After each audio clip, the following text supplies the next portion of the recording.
지난주가 창립기념일이었잖아요. 그러니까 이제 한 살 더 드신 건데 40이 되셨습니다. 그러면 이제 불혹해서 그 어떤 유혹에도 넘어가지 않는 그런 연세가 되어야 되는데, 우리 교회 모든 성도님들이 한 살 더 드셨으니까 이제 더욱더 주 앞에서 성숙한 그런 신앙인들이 되시기를 바랍니다. 우리 사람들은 누구나 잘 살기를 소원합니다. 그리고 사람들이 흔히 의미하는 이 잘 산다는 것은 풍족하게 벌고 풍족하게 먹으며 편리하고 편안하게 사는 것, 이것을 우리는 잘 사는 것이라 그렇게 의미하는 것입니다. 우리는 이렇게 잘 살기 위해서 부단히도 노력하며 열심을 다하며 살고 있다 하는 것을 부인할 수가 없습니다. 여러분 다 잘 살기 원하시죠? 예. 아니요 하시는 분 계셔요? 그러나 우리 믿는 사람들에게 있어서 잘 사는 것의 의미는 다릅니다. 성경이 말씀하시는 잘 사는 것은 지혜롭게 사는 것을 의미하는 것입니다. 예전에 김연아 선수의 라이벌로 꼽혔던 일본의 아사다마오 선수를 비교한 그런 기사를 본 적이 있습니다. 그런데 그 기사에 의하면 이 아사다마오 선수가 김연아 선수보다 더 어렵고 그리고 더 높은 점수가 책정된 그런 점프를 뛴다는 것입니다. 곧 아사다마오 선수가 자신이 연마하고 있는 그 점프를 잘 뛰게 된다면 김연아 선수보다 더 높은 점수를 받을 수 있도록 자기의 연기를 그렇게 만들어 놓았다는 것입니다. 그러나 문제는 그 점프가 너무 어려워서 완벽하게 뛰는 선수가 없을 뿐만 아니라 이 아사다마오 선수도 역시 완벽하게 뛸 수 없다는 것입니다. 점수는 높게 책정되어 있는데 그러나 그것을 뛸 수 없기 때문에 그래서 오히려 그것이 감점 요인이 된다는 것입니다. 그런데 김연아 선수는 뛰기 어려운 점프를 뛰기 위해서 노력하는 것보다도 자신이 뛸 수 있는 것 중에서 가장 잘 뛸 수 있는 것을 연마해서 자신이 받을 수 있는 점수에 최고의 점수를 받는 것에 더욱 치중한다는 것입니다. 어드밴스 클래스에서 C를 받는 것보다도 일반 클래스에 들어가서 A 받는 그 길을 택했다는 것입니다. 그리고는 결론을 내리기를 김연아 선수는 심판들에게 점수 받는 법을 안다, 이렇게 그 기사를 맺었습니다. 심판들에게 점수 받는 법을 아는 것, 이것이 지혜입니다. 그리고 우리 그리스도인들은 이 지혜로 삶을 살아가야 하는 것입니다. 그래야 잘 사는 삶이 되는 것입니다. 여러분, 우리 모두는 언젠가 최후의 심판자가 되시는 하나님 앞에 설 것입니다. 성경은 말씀하시기를 한번 죽는 것은 사람에게 정하신 것이요 그 후에는 심판이 있다, 그렇게 말씀하고 있습니다. 우리는 모두 죽게 될 것이고 언젠가 인류의 역사도 끝이 날 것입니다. 그리고 그때 우리는 하나님 앞에 서게 될 터인데 그날에 하나님께서 우리를 선악간에 심판하실 것이라 말씀하십니다. 물론 하나님께서 선악간에 심판하신다는 것이 우리의 행위를 따라서 구원을 결정하시는 행위 구원을 의미하는 것은 아닙니다. 우리가 선을 행하면 하나님께서 마지막 심판의 순간에 선을 행했기 때문에 구원하시고, 혹은 악을 행하면 형벌을 받겠다, 그렇게 이야기하시는 것은 아니라는 것입니다. 하나님은 우리의 행위와는 상관없이 하나님의 주권과 은혜로 우리를 구원하십니다. 그러나 우리가 하나님의 은혜로 예수를 그리스도로 믿고 이미 구원을 얻은 자들에게서는 하나님의 성령의 인도하심을 따라서 성화를 이루어가게 되어 하나님이 기뻐하실 만한 삶의 열매들이 맺혀지게 된다는 것입니다. 삶의 열매들이 맺혀지지 않는다면 우리가 구원을 얻었다고 믿는 그 믿음이 주관적인 믿음일 수밖에 없다는 것입니다.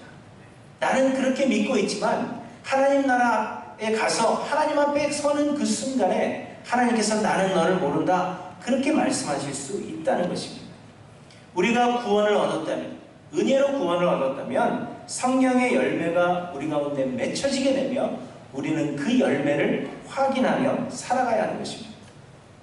그래서 이미 구원을 얻은 자들에게 있어서 마지막 날 하나님의 심판은 우리의 행위의 선과 악을 판단하기 위한 심판이 아니라 우리의 구원을 확증해 주시기 위한 심판이라 하는 것입니다.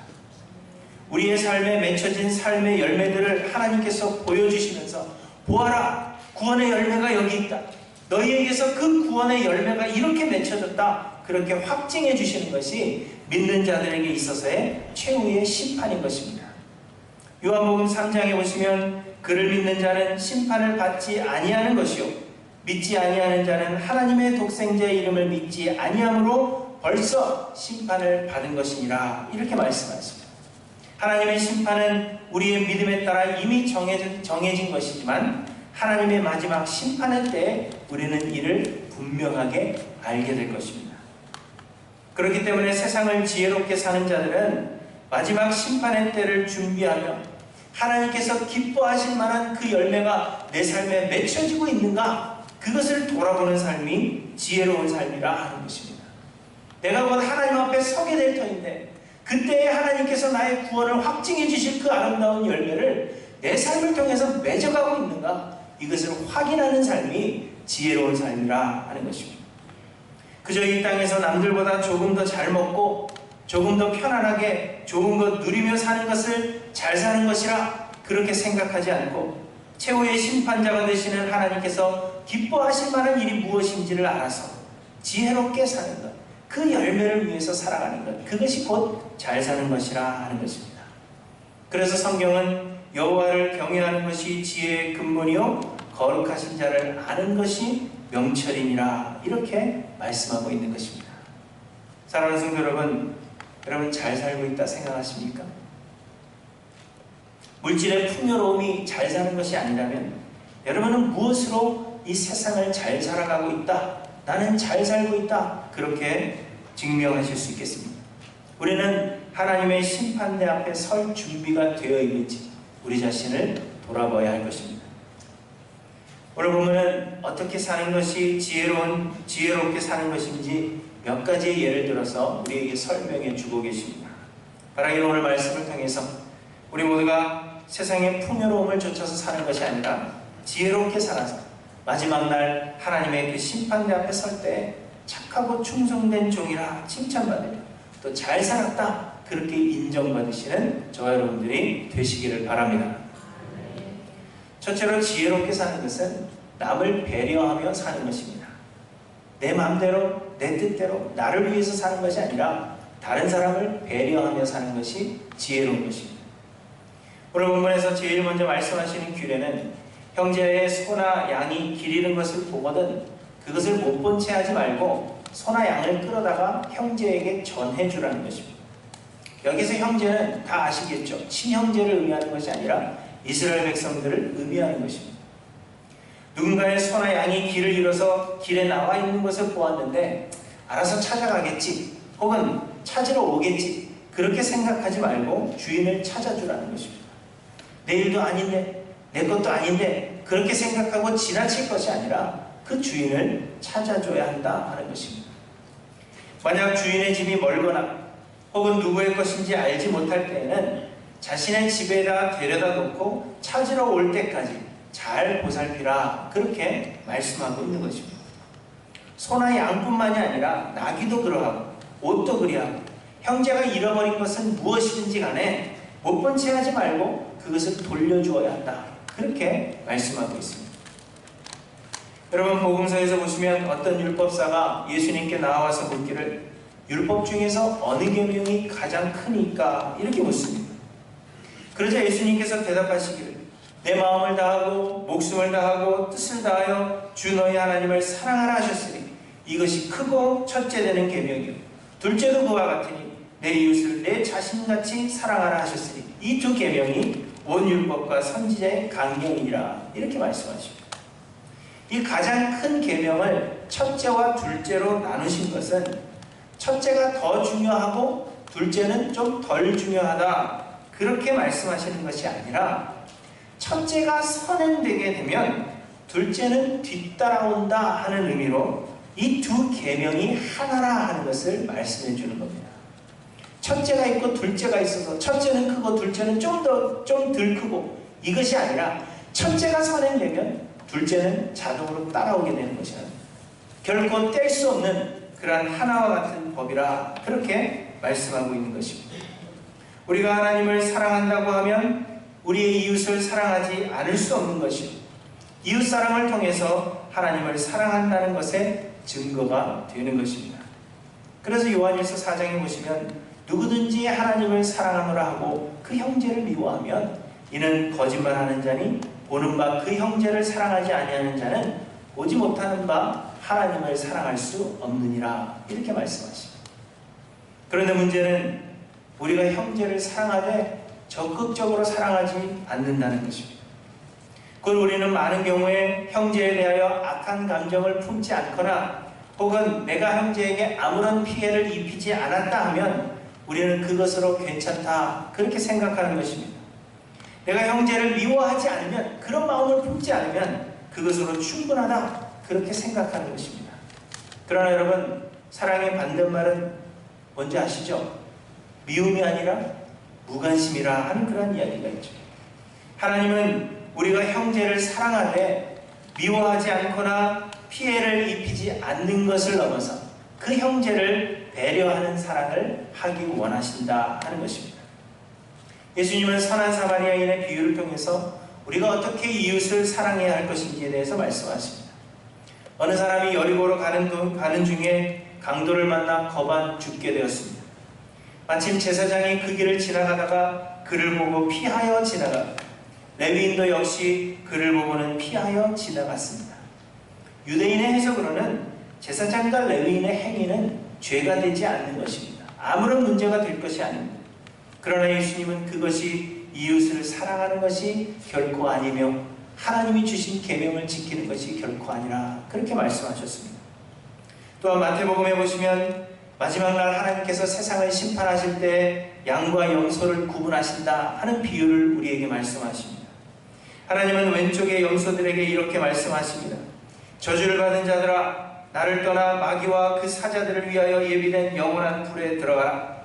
내가 줄일 때에 너희가 먹을 것을 주지 아니하였고, 목마를 때에 마시게 하지 아니하였고, 나그네 되었을 때에 영접하지 아니하였고, 헐벗었을 때에 옷 입히지 아니하였고, 병들었을 때와 옥에 갇혔을 때에 돌보지 아니하였느니라, 그렇게 말씀하십니다. 그래서 사람들이 반박하죠. 주님, 언제 우리가 그렇게 했습니까? 그리고 주님이 말씀하십니다. 지극히 작은 자 하나에게 하지 않은 것이 곧 내게 하지 아니한 것이니라, 그렇게 말씀하십니다. 지극히 작은 자 하나에게 하지 않은 것이 곧 내게 하지 않은 것이라, 그렇게 말씀하십니다.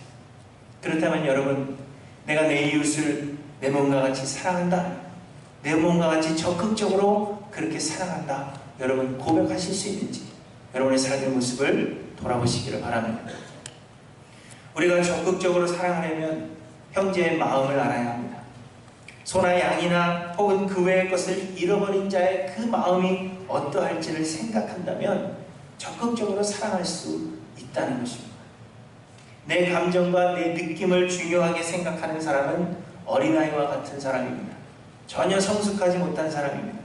그러나 성숙한 사람일수록 다른 사람의 마음을 생각하고 동정하기 때문에 다른 사람을 적극적으로 배려할 수 있는 사람이 되는 것입니다. 히브리서 4장 15절에 우리에게 있는 대제사장은 우리의 연약함을 동정하지 못하실 이가 아니라, 그렇게 말씀하십니다. 예수님은 그리하셔야 할 이유가 없으신 분이십니다. 예수님은 세상을 창조하신 하나님이시오, 세상의 주인이시오. 원하신다면 우리를 다 쓸어버리고 돌들로도 아브라함의 자손을 충분히 만드실 수 있는 그러한 하나님이십니다.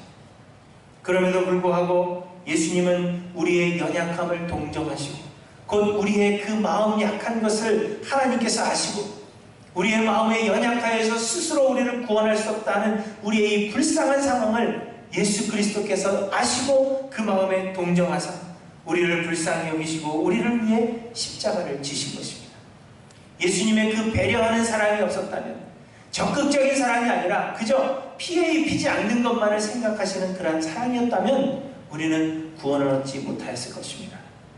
그러나 예수님께서 우리의 마음을 아시고 우리의 마음에 동정하시며 우리를 배려하신 그 사랑 때문에 우리는 구원을 얻게 된 것입니다. 그렇다면 여러분, 우리 역시 내 마음보다는 우리의 이웃의 마음을 생각하고 할 수 있는 대로 이웃을 배려하는 것이 옳은 것이고, 그렇게 적극적으로 배려하며 사는 것이 세상 보기에는 어리석은 것 같아 보여도 왜 그렇게 남을 위해서 사느냐, 세상은 어리석게 본다 할지라도 하나님 앞에서는 그것이 지혜로운 삶이 되는 줄을 기억하시기를 바랍니다. 오늘 본문의 8절에서는 또한 새 집을 지을 때 지붕에 난간을 만들어서 사람이 떨어지지 않게 하라, 그렇게 말씀하십니다. 이 당시 지붕은 사람들이 올라가서 생활할 수 있도록 만들어졌습니다. 다윗이 밧세바를 보았을 때에도 다윗이 지붕 위를 거닐 때였고요. 베드로가 보자기의 환상을 보았을 때에도 이 베드로가 지붕 위에서 기도하고 있었던 것을 보아할 수 있습니다. 그런데 혹 사람이 올라갔다가 떨어지는 일이 없도록 지붕에 난간을 만들라는 것입니다. 지붕에 올라가는 사람이 스스로 주의하면 될 일이죠. 난간까지 만들어줘야 됩니까? 누가 올라갈지 어떻게 알고 난간을 만듭니까? 그러나 하나님은 그토록 작은 일에까지 다른 사람을 배려하는 마음을 가지라는 겁니다. 누가 올라갈지 알지 못하지만 그럼에도 불구하고 미리 준비하는 마음으로, 다른 사람을 배려하는 마음으로 지붕 위에 난간을 만들라, 그렇게 말씀하는 것입니다. 사랑하는 성도 여러분, 나는 웬만큼 선하게 잘 살았다, 그렇게 생각하시죠? 제자들이, 수많은 사람들이 예수님께 찾아와서 그렇게 느꼈던 것처럼 내가 어려서부터 주님의 말씀을 잘 지켰습니다. 주님의 율법을 잘 지켰습니다. 우리에게는 은근 그러한 생각이 있습니다. 나 정도면 괜찮지, 나만큼만 살면 세상이 좋아지겠지, 그런 생각을 우리는 가집니다. 그러나 여러분, 하나님은 그것으로는 부족하다, 그렇게 말씀하시는 것입니다. 우리를 변화시키는 성령의 역사는 그저 우리의 삶에 어떤 작은 변화를 일으키는 것으로 그치지 않습니다. 이전보다는 좀 더 나은 삶을 살겠다는 그런 마음의 결단으로 그치는 것이 아니라 우리를 변화시키는 성령의 역사는 우리의 본질을 변화시키십니다. 우리의 삶 구석구석을 하나님의 성령은 변화시키십니다. 하나님의 성령이 우리의 마음속에 있어서 우리가 예수를 그리스도로 믿는 자들이라면 하나님의 그 성령이 우리의 본질을 변화시키셔야 한다는 것입니다. 그저 남들보다 조금 더 잘 사는 것, 남들보다 조금 더 선하게 사는 것, 그것으로 그치는 것이 아니라 성령님은 그것으로 만족하지 않으신다는 것입니다. 우리의 본질을 변화시키시고 우리의 삶 전부를 뒤집어서 작은 일에까지 배려하는 그러한 신앙인이 되기를 하나님은 원하신다는 것입니다. 그렇다면 여러분, 우리의 삶이 그렇게 변화되고 있는지, 우리가 최종 심판자 되시는 그 하나님이 기뻐하실 만한 그 삶의 열매가 우리들의 삶 가운데 맺혀지고 있는지 돌아보아야 할 것이요, 우리는 남을 배려하는 삶을 살아가고 있는가 돌아봐야 할 것입니다. 그러므로 여러분, 남을 배려하는 지혜로운 삶을 간절히 소망하시기를 바랍니다.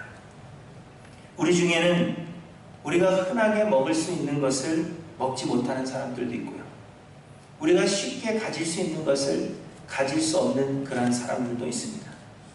우리가 편하게 나누는 그러한 대화들, 그것이 불편한 사람들이 있고, 우리가 살아가는 그 생활 방식, 너무도 쉽게 살아가는 그 생활 방식대로 살아갈 수 없는 수많은 불쌍한 사람들이 있습니다. 나의 작은 행동이 사람들에게 불편함을 줄 수도 있지만, 그러나 나의 작은 배려가 큰 힘과 소망이 될 수도 있다 하는 것을 기억하시기를 바랍니다. 내가 아무 생각 없이 던지는 그 말 한마디가 어느 누군가에는 큰 상처를 줄 수 있다 하는 것을 여러분 기억하셔야 한다는 것입니다. 그래야 우리가 남을 배려하는 삶을 살아갈 수가 있습니다. 배려가 곧 지혜라 하는 것을 여러분 기억하셔서 하나님이 우리를 배려하신 것처럼 우리도 서로를 배려하는 지혜로운 삶 살아가시는 저 여러분들이 되시기를 바랍니다. 둘째로 지혜롭게 사는 것은 욕심을 내지 않는 것입니다. 오늘 본문 5절에서는 여자는 남자의 의복을 입지 말 것이요 남자는 여자의 의복을 입지 말 것이라, 그렇게 말씀하십니다. 이 남녀가 옷을 바꿔 입는 것이 무엇 때문인지는 정확하게 알 수가 없습니다. 그러나 당시의 여러 상황들을 볼 때 우상 숭배와 관련이 있었던 것으로 그렇게 보여집니다. 이게 혹 동성연애와 관련이 있는 것이 아닌가 그렇게 볼 수도 있지만, 성관계를 표하지 않았기 때문에 옷을 바꿔 입는 것만을 말씀하시는 것으로 봐서는 다른 의미가 있는 것으로 보여집니다. 그런데 아무튼 어떤 자료에 의하면 고대의 이방신들은 모두 풍요로움을 얻기 위해서 섬겼는데, 그 풍요로움을 주는 신들의 성에 따라서 예전에 신들은 다 성이 있었습니다. 바알은 남자고 아세라는 여자죠. 그렇게 성이 있었습니다. 그래서 그 신들의 성에 따라 존경의 마음을 표현하기 위해서 제사할 때 모두 남성의 옷을 입거나 혹은 여성의 옷을 입든지 하여서 신의 마음을 흡족하게 하였다는 것입니다. 또한 어떤 고대 문헌에 따르면 재앙에도 성이 있다 그렇게 생각하는 것입니다. 남자 여자가 있다는 것입니다. 재앙에도. 그래서 지금도 허리케인의 이름은 모두 다 여자입니다. 여자들이 하늘 품으면 온열의 서리가 내리거든요. 그래서 이 허리케인은 다 여자의 이름이에요. 여자를 조심하셔야 됩니다. 그래서 이 재앙을 컨트롤하기 위해서, 재앙을 조정하기 위해서 마술의 일종으로 남녀의 옷을 바꿔 입는 그러한 풍습이 당시에는 존재했다는 것입니다. 곧 우상이 풍요로움을 준다고 믿는데 그 풍요로움을 얻기 위하여서 이 이방인들의 풍습을 따라하지 말라는 것입니다. 풍요로움을 얻기 위해서, 신의 마음에 흡족하게 하기 위해서 남녀간의 옷을 바꿔 입는 그러한 일들을 하지 말라는 것입니다. 6절과 7절에는 새를 잡아서 먹이를 삼을 때 어미새는 놓아주라 그렇게 말씀하십니다. 이는 어미새를 놓아줌으로 인해서 더 많이 번식할 수 있도록 하고, 그래서 더 많은 식량을 예비하도록 하시는 것입니다. 당장의 욕심 때문에 어미새도 있고 새끼도 있고 알도 있는데 새끼가 얼마나 되겠습니까? 그거 먹어봐야 뭐 배나 차겠어요? 그러니까 큰 거 잡아먹자 그렇게 생각하고 어미새를 잡아먹어서 훗날에 먹을 것이 없어지지 않도록 하라는 것입니다. 우리나라 사람들 생각하면 그러면 쉽게 이해가 됩니다. 우리는 뭔가 몸에 좋다고 하면 새끼까지 다 잡아먹죠. 어미고 새끼고 뭐 할 것 없이 씨를 말려버리는 게 우리 모습이에요. 그것을 조심하라는 것입니다. 포도원에 두 종자를 섞어 뿌리는 것이나 소와 나귀가 함께 멍에를 매는 것, 그리고 양털과 배실로 섞어 짠 것을 입는 것, 역시 그렇게 하는 것이 풍요로움을 가져다 준다 믿었던 이방 민족들의 잘못된 믿음에서 비롯된 풍습이었던 것입니다. 이처럼 이스라엘 백성들이 가나안 땅에 들어가게 되면 이방인들의 여러 가지 풍습들을 접하게 될 터인데, 이들은 모두 풍요로움을 얻기 위한 인간의 욕심에서 비롯된 것들입니다. 그래서 하나님은 이스라엘 백성들에게 욕심내지 말라 하는 것에 대해서 말씀하고 계시는 것입니다. 여러분, 우리의 삶의 모든 것은 하나님께서 우리에게 주시는 것입니다. 각 사람의 믿음대로, 각 사람의 분량대로 우리에게 필요한 만큼 하나님께서 골고루 나누어 주시는 것입니다. 많이 받은 자는 많이 받은 대로, 적게 받은 자는 적게 받은 대로 만족하고 감사하며 우리에게 주어진 사명에 충실하다면 하나님께서 또한 필요에 따라 채워주시는 것이 이스라엘 백성들의 삶이요 오늘날을 살아가는 우리들의 삶이라 하는 것을 말씀하시는 것입니다. 그런데 문제는 우리가 욕심을 낸다는 것이요, 우리가 욕심이 많은 것이 많은 문제를 양산하고 있음에도 불구하고, 그것을 경험함에도 불구하고 그 욕심을 버리지 못한다는 것입니다. 수십 년을 목회하시면서 교회와 성도를 위해서 수고하고, 그래서 교회의 부흥을 이루었던 목사님들이 마지막 순간에 치밀어 오르는 욕심을 버리지 못해서 한순간에 무너져 내리는 것을 우리는 수도 없이 경험했습니다. 그것이 반드시 어떤 금전적인 욕심 때문만은 아닙니다. 조금 더 목회하고 싶은 마음, 내 생각을 조금이라도 더 관철시키고 싶은 마음, 나를 나타내고 싶은 마음, 내 생각대로 목회가 이루어졌으면 좋겠다 하는 그러한 욕심 때문에 그것을 버리지 못하여서 한순간에 무너져 내리는 것을 우리는 수도 없이 경험합니다. 결코 지혜롭지 않은 그러한 삶인 것을 우리에게 보여주십니다. 성경은 말씀하시기를 욕심이 잉태한 즉 죄를 낳고 죄가 장성하여 사망을 낳는다 하셨습니다. 부하려 하는 자들은, 부자가 되려고 하는 자들은 시험과 올무와 여러 가지 어리석고 해로운 욕심에 떨어져서 파멸과 멸망에 빠진다 그렇게 말씀하고 있습니다. 그러나 자족하는 마음이 있으면 경건은 우리에게 큰 이익이 된다 그렇게 말씀하고 있습니다. 욕심을 내면 잃게 되지만 만족하고 감사하면 하나님께서 채우신다는 것입니다. 잠언 28장 25절에는 욕심이 많은 자는 다툼을 일으키나 여호와를 의지하는 자는 풍족하게 되느니라 말씀하십니다. 예수님이 말씀하십니다. 잔치에 청함을 받을 때 높은 자리에 앉지 말라 하십니다. 왜냐하면 더 높은 사람이 오게 되면 그 자리를 빼앗기게 되고 그렇게 되면 부끄러움을 당할 것이기 때문입니다. 그래서 끝자리에 앉아 있으라 그렇게 말씀하십니다. 끝자리에 앉아 있으면 오히려 청하에서 위에 올라앉으라 그렇게 할 것이요 많은 사람들 앞에서 영광을 얻게 되는 것, 이것이 곧 우리의 살아가는 지혜라 하는 것을 우리에게 말씀해 주십니다. 사랑하는 성도 여러분, 우리의 삶은 하나님의 주권 안에 있습니다. 하나님은 우리의 주인이 되셔서 우리의 삶을 인도하시며 우리에게 필요한 것들을 부족함 없이 채워주시는 분이십니다. 가장 귀한 독생자 예수를 우리를 위해 내어주신 하나님께서 우리에게 필요한 모든 것을 은사로 아끼지 않고 채워주시는 것은 지극히도 분명하고 당연한 사실입니다. 그러므로 여러분, 욕심낼 것 없다는 것을 기억하시기를 바랍니다. 우리에게 주신 것에 만족하고 감사하며 주어진 것에 충실한 것이 곧 지혜라 하는 것을 기억하셔서 지혜롭게 하루를 살아가시는 저 여러분들이 되시기를 바랍니다. 셋째로 지혜롭게 사는 것은 하나님의 말씀만을 따라가는 것입니다. 오늘 본문의 마지막에 보시면 너희는 너희가 입는 겉옷에 내 귀에 술을 만들지니라 이렇게 말씀하십니다. 술이라는 것은 마시는 걸 의미하는 것이 아니라 장식을 의미하는 것이죠. 그래서 이스라엘 백성들의 이 겉옷 밑단에는 긴 술을 갈아서 달고 다녔습니다. 이 술 자체에 어떤 특별한 의미가 있느냐 하는 것은 아무도 모릅니다. 그런데 민수기 15장에 보시면 이 술은 너희가 보고 여호와의 모든 계명을 기억하여 준행하고 너희를 방종하게 하는 자신의 마음과 눈의 욕심을 따라 음행하지 않게 하기 위함이라 이렇게 말씀하십니다. 겉옷에 술을 다는 목적은 그 술을 볼 때마다 걸어다닐 때 이 술이 앞으로 왔다 갔다 하면서 눈에 보입니다. 그러할 때마다 나에게 준행해야 할 하나님의 말씀이 있다는 것을 기억하게 하여서 하나님의 말씀에만 순종하게 만들려는 목적이라는 것입니다. 이스라엘 백성들이 들어가 살게 될 가나안 땅은 이스라엘 백성들에게는 별천지였을 것입니다.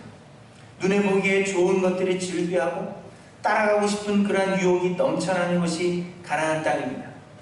그래서 이스라엘 백성들은 이 가나안 사람들의 풍습을 너무 쉽게 따라갔습니다. 그들의 생활의 방식을 습득하고 그들의 자녀들과 혼인하였으며 풍요로움을 얻기 위해서 그들의 우상을 받아들였습니다.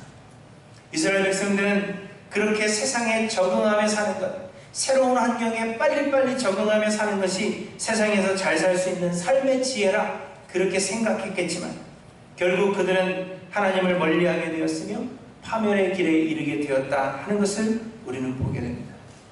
그래서 하나님은 겉옷에 술을 달아서 하나님의 계명이 있다는 것을 기억하게 하시고 하나님의 말씀만을 따라가도록 하신 것입니다.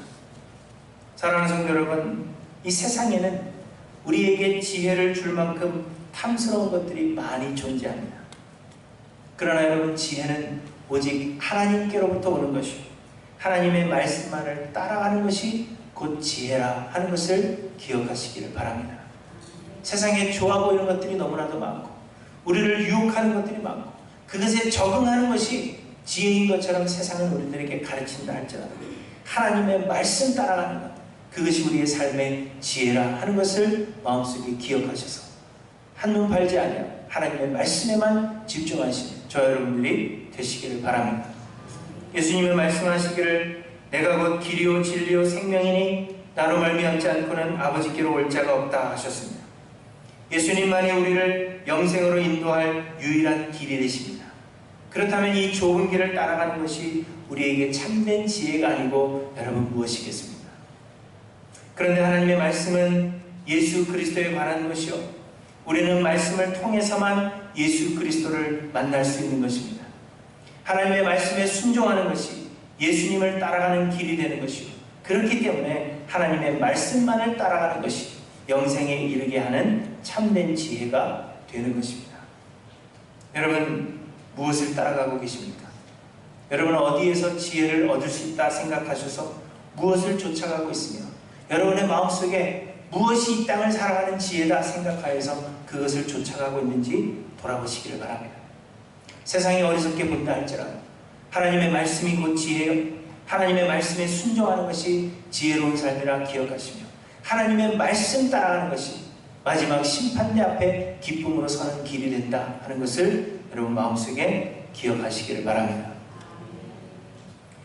오늘 말씀의 제목을 처음에는 기타 등등 이렇게 하려고 했습니다.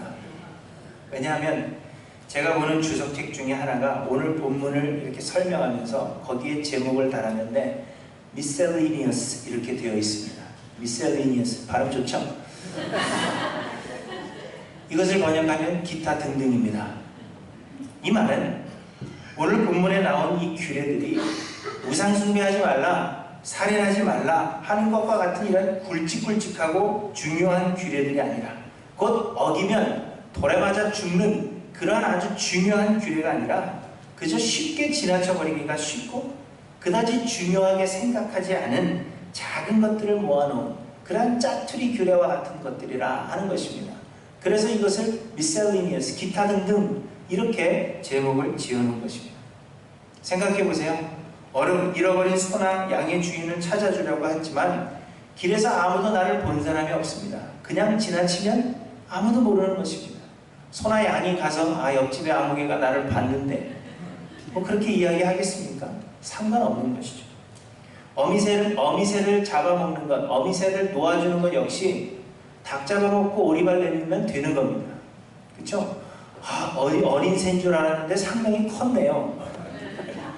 그렇게 이야기해버리면 끝나는 것이죠. 오늘 본문에서 이야기하는 이 규례들은 목숨을 걸고 지켜야 할 것들이라 생각하지 않는 그런 작은 규례들에 불과하다는 것입니다. 그런데 여러분, 삶의 지혜는 뭔가 크고 대단한 일을 하는 것이 아니라 이렇게 우리의 일상의 작은 일에 순종하는 것, 그것이 곧 영생에 이르게 하는 지혜가 된다. 그것을 우리에게 말씀해 주시는 것입니다.